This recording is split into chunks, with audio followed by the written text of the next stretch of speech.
September 1944 brought a betrayal nobody saw coming.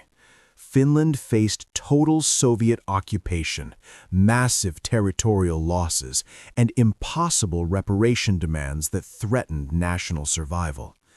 A secret agreement promised peaceful withdrawal. German forces occupied northern Finland with over 200,000 troops. Moscow's armistice contained one condition that changed everything. Within days, former allies would be locked in devastating combat across Lapland's frozen landscape. The Winter War, 1939–1940. To understand what happened in 1944, we need to go back 5 years earlier. In 1939, Finland found itself caught in a dangerous agreement between two giants. Germany and the Soviet Union signed the Molotov-Ribbentrop Pact, a secret deal that divided Eastern Europe between them. Finland was placed in the Soviet sphere, meaning Moscow believed it had the right to control this small northern nation. When Finland refused Soviet demands, the response was swift and overwhelming. The Soviet Union launched a massive invasion, beginning what became known as the Winter War. Finland stood completely alone against one of the world's largest armies. Despite brave resistance in the frozen forests, the numbers were simply too great. By 1940, Finland had no choice but to sign the Moscow Peace Treaty, giving up valuable territory to survive. But this was just the beginning of Finland's struggle. The question remained, would Finland accept this loss forever, or would an opportunity for revenge eventually appear?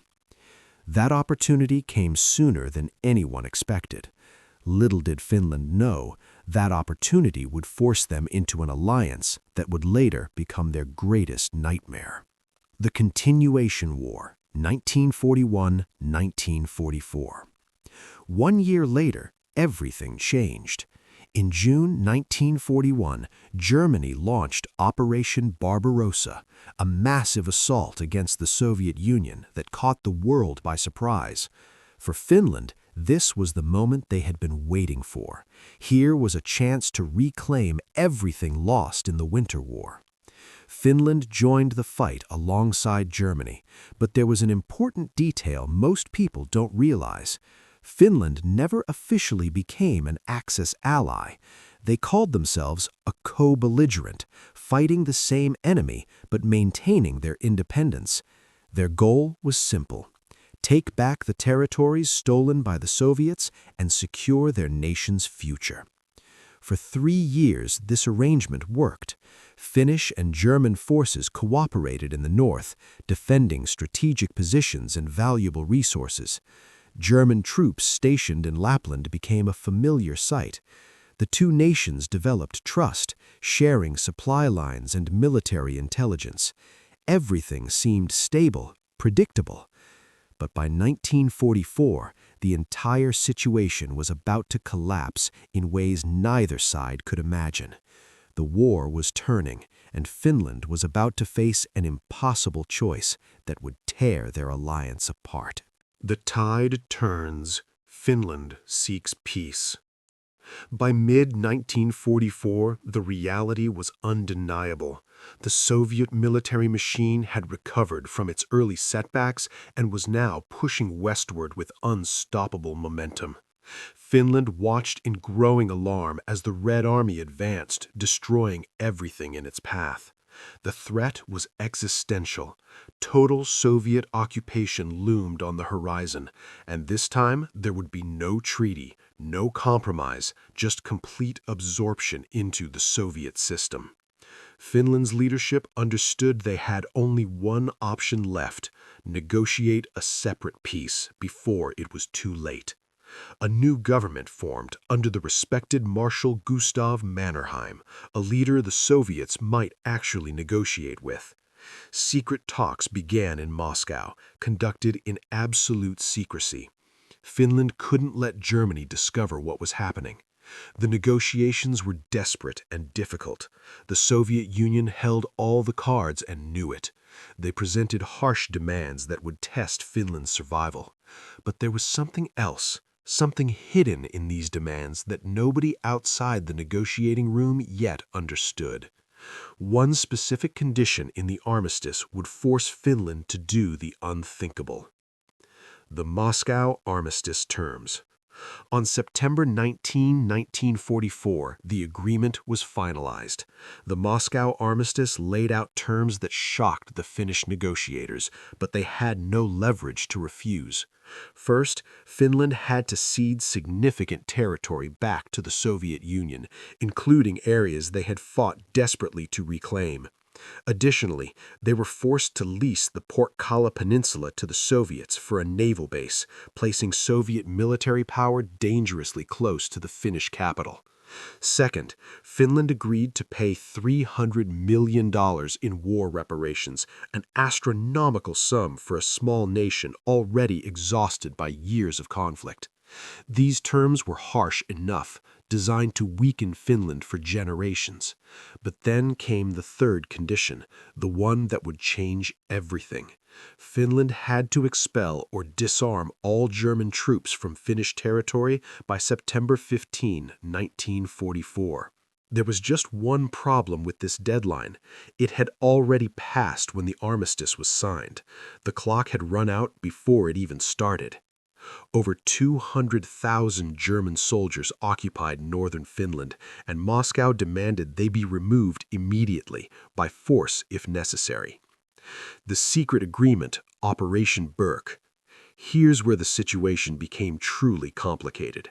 The Germans and Finns had already made a secret agreement called Operation Burke. This plan outlined a peaceful, staged withdrawal of German forces from Finland into fortified positions in Norway. It was supposed to be calm, organized, civilized.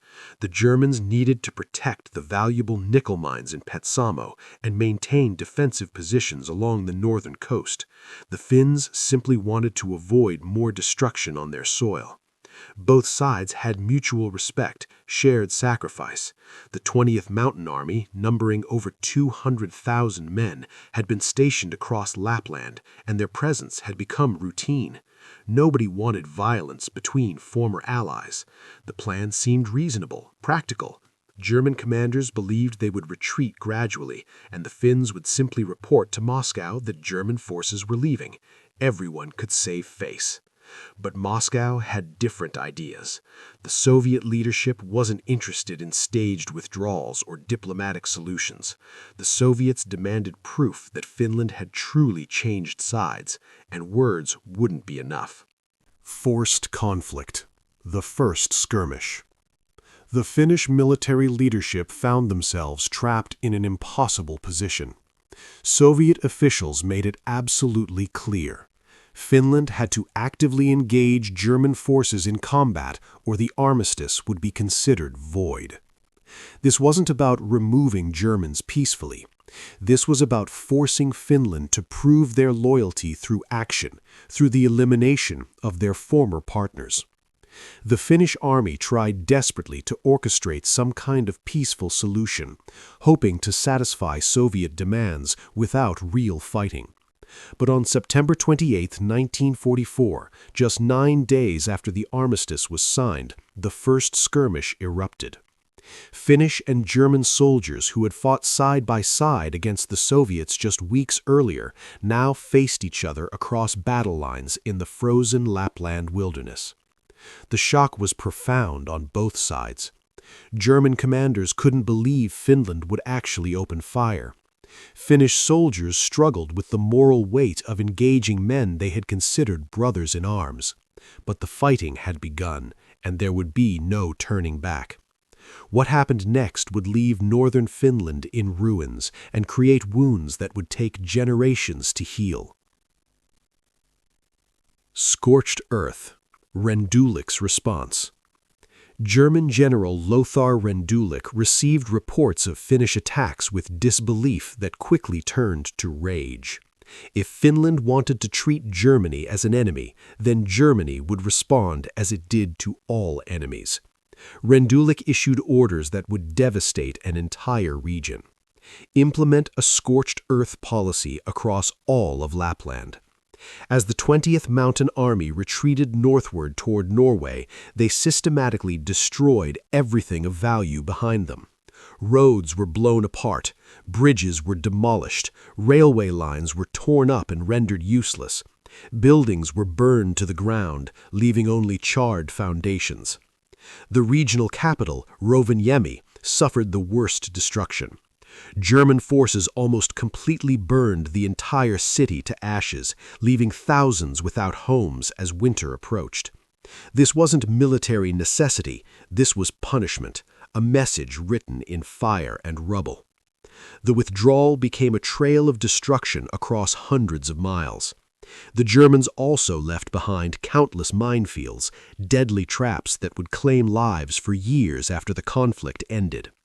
By April 1945, the Germans were finally driven out, but they left behind a landscape that barely resembled the Finland that had once existed.